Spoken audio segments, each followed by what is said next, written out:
हरे कृष्णा। वृंदावन धाम में एक बाबा रहते थे। वो राधा माधव के बहुत ही बड़े भक्त थे। वो बचपन से ही सारे नियम का पालन करते थे। एकादशी व्रत, कार्तिक स्नान, जितनी भी रीति रिवाज सबका पालन करते थे और रोज़ भागवतम का एक एक अध्याय राधा माधव को सुनाते थे। उनकी उम्र बीतती गई और वो 55 साल के हो गए। 55 ईयर के वो हो गए और उसके बाद उनकी जो आंखें थी वो कमज़ोर हो गई और वो पाठ नहीं कर पा रहे थे। जब उनकी पाठ की आदत छूट गई तब उनको बहुत दुख हुआ। इसलिए नहीं कि उनकी जो आंखें कमज़ोर हो गई, इसलिए नहीं, उनको तो पता था कि वो अपने जो पूर्वजन्म की कर्म की वजह से उनकी आंखों को ऐसा हुआ, पर वो इसलिए दुखी रहने लगे क्योंकि वो राधा माधव को और वो कथा और वो भागवतम सुना नहीं सकते थे। वो ऐसे ही दुखी रहने लगे। वक्त बीतता गया बहुत टाइम। भगवान तो भक्तवत्सल होते हैं, भक्त जहाँ होता है भगवान भी वहाँ होते हैं। एक दिन उनके साथ एक चमत्कार हुआ। वो रात को ऐसे बैठकर रो रहे हैं अपने राधा माधव के सामने और दरवाजे में एक बहुत ही सुंदर सा क्यूट सा लड़का आता है और दरवाज़ा खटखटाता है। तब बाबा ने दरवाज़ा खोला और देखा कि इतना मनमोहक लड़का है, यही कुछ 10-12 साल का होगा। वो कहता है कि बाबा जी, आपके लिए मैं खाना लाया हूँ, आप खा लीजिए।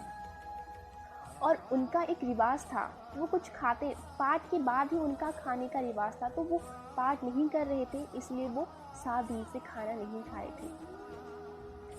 तब उस लड़के को उस बाबा ने कहा कि नहीं, मैं नहीं खा सकता, मेरा कान्हा, मेरा राधा रानी नहीं खा रहे हैं और मेरा ये नियम है कि मैं भागवतम ना पढ़ूँ तो खाना नहीं खाता, तो तू यहाँ से चला जा, तेरा यहाँ पर कोई काम नहीं है। ऐसा कहकर वो चले जाते हैं और पीछे से वो छोटा सा लड़का रोकता है, बाबा सुनो तो, क्या हुआ है, उदास क्यों हो? तब बाबा कहते हैं कि मुझे कुछ दिखाई नहीं दे रहा है ठीक से, बहुत ही हल्का हल्का दिखाई दे रहा है। तो वो लड़का कहता है, अच्छा, आंखें कमज़ोर हो गई है इसीलिए आप नहीं खा रहे हो, इसीलिए आप उदास हो। वो बाबा थोड़ी हटकर कहते हैं, आँख को कौन पूछता है, मैं तो पढ़ नहीं पा रहा हूँ भागवतम, इसीलिए मुझे दुख हो रहा है। ऐसा कहकर वो ऐसे खामोश हो जाते हैं। वो लड़का कहता है कि बाबा 1 मिनट रुकिए।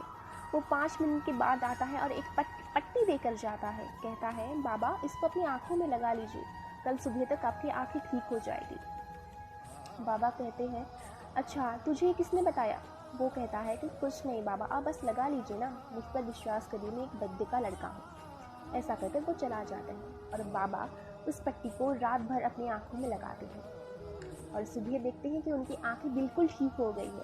वो सब कुछ देख पा रहे हैं, अच्छे से देख पा रहे हैं, पढ़ पा रहे हैं। और जब वो पट्टी को देखते हैं तो वहाँ पर लिखा होता है राधा माधव।